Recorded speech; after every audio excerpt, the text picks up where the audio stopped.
झारखंड की सियासत का गोलियों से अंत, राजनीतिक लड़ाई कैसे जान पर आई, बीजेपी आरजेडी नेता क्यों हुए आग बबूला,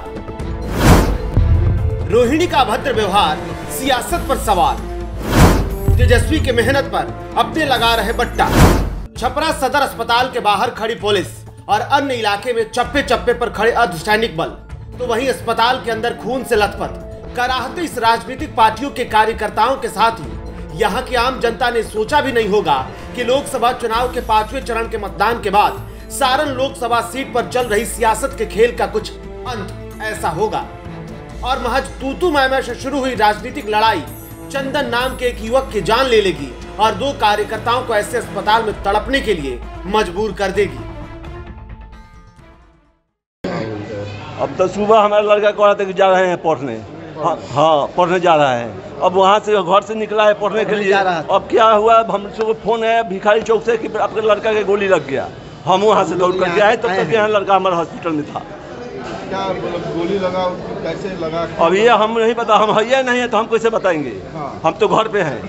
हाँ ये पढ़ने जा रहा है। हाँ ये पढ़ने, इसको पढ़ने, हम जो कहा रोज डेली पढ़ने जा रहा है। तो हमसे हम पूछे कि कहाँ जा रहे हो, काम है घर पर, तो कह रहे जा रहे हैं पढ़ने पापा। तब तक भिखारी चौक से पता चला कि गोली लग गया चंदन को। तो अब हमने दौड़ करके आया, तो यहाँ जो वहाँ भिखारी जो देखे तो वहाँ नहीं है, तो यहाँ हॉस्पिटल में आए। हॉस्पिटल में आए तो देखा है कि यहाँ हमारा लड़का गुजर गया है। उस बूथ पे हमेशा मनमानी करता है सब। बूथ का मामला नहीं है, बूथ का मामला नहीं है। हाँ ये तो मान कल इलेक्शन था, आज कांड हुआ है। आज ही तो पढ़ने जा रहा था। क्या नाम है आपका? क्या नाम है? नागेंद्र राय। बच्चा का क्या नाम है? चंदन यादव। दरअसल मंगलवार को शुरू हुई इस खूनी खेल की शुरुआत सोमवार को ही हो गई थी, जब बिहार के सारण लोकसभा सीट पर 5वें चरण में मतदान चल रहा था। यहां से एनडीए ने तीसरी बार राजीव प्रताप रूडी पर भरोसा करते हुए टिकट दिया, जिनका मुकाबला महागठबंधन से राजद प्रत्याशी और लालू प्रसाद यादव की बेटी डॉक्टर रोहिणी आचार्य से था। मतदान के दौरान रोहिणी कई मतदान केंद्रों पर गई। इस दौरान छपरा शहर के बूथ संख्या 118 पर पहुंची रोहिणी पर मतदाताओं के साथ अभद्रता करने का आरोप लगा, जिसका लोगों ने विरोध किया और यहीं से हंगामे की शुरुआत हो गई, जो खूनी खेल का रूप ले लिया और बीजेपी कार्यकर्ताओं पर गोली चलाने का आरोप लग गया। यहाँ पर कल एक विवाद हुआ था, 2 पार्टी जो है बीजेपी के वर्कर्स के बीच में कैंडिडेट की उपस्थिति में विवाद हुआ था।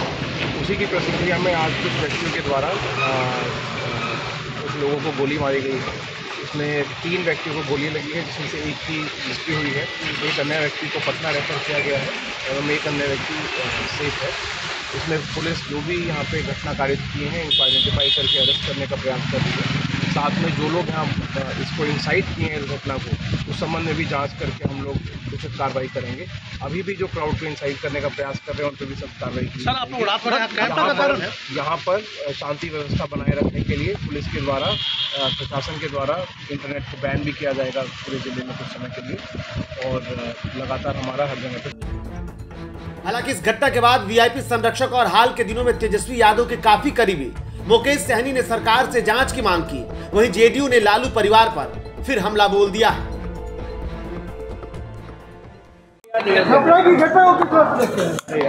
देखिए, सरकार को इस पर ध्यान देने की आवश्यकता है और मैं तमाम जितने भी कार्यकर्ता है, चाहे इंडिया गठबंधन हो या एनडीए हो, चुनाव के समय में ठीक है सब अपने अपने पक्ष में वोट मांगा जाए। उसके बाद कृपया करके ऐसी घटना का कोई भी अंजाम ना दे जिससे तकलीफ होगा, और सरकार जो है लॉ एंड ऑर्डर वो देखे ये घटना किस तरीके से हुआ, क्यों हुआ, उसके ऊपर अच्छे से संज्ञान ले। चुनाव उपरांत जो छपरा में दुखद घटना हुई है, इतिहास गवाह है कि लालू जी का परिवार जब जब चुनाव लड़ा है या स्वयं लड़े हैं तो सामाजिक उपद्रव होता रहा है। माननीय उच्च न्यायालय के फैसले के आलोक में लालू जी के समय जब चुनाव लड़ रहे थे तो चुनाव रद्द हुआ था और राजीव प्रताप रूडी जी उसके बाद चुनाव जीते थे। सवाल यह उठता है कि चुनाव आयोग को इस सवाल पर दृष्टिगत रखना चाहिए कि जब सामान्य प्रक्रिया है कि चुनाव के पहले जो दूसरे जिले के निवासी हैं वो उस जिले के अंदर में प्रवास नहीं कर सकते हैं, तो जो वीडियो फुटेज आया है उसमें माननीय रोहिणी आचार्य के साथ भोला यादव कैसे दिख रहे हैं? भोला यादव जी तो दरभंगा के रहने वाले हैं, तो आखिर वहां कैसे नजर आ रहे हैं?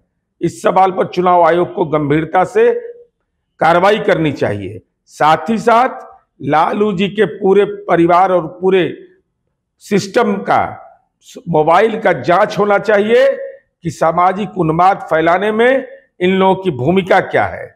और वहां के लोगों से यही अनुरोध होगा कि धैर्य और संयम का परिचय दें, सामाजिक सद्भाव कायम रखें। वैसे तो ये मामला जांच का विषय है और जांच के बाद ही तय हो पाएगा कि दोषी कौन है, लेकिन इस घटना को लेकर शुरू हुई सियासी खेल लालू यादव का गढ़ कहे जाने वाले सारण में राजद और खासकर रोहिणी आचार्य के राजनीतिक सफर का अंत न कर दे।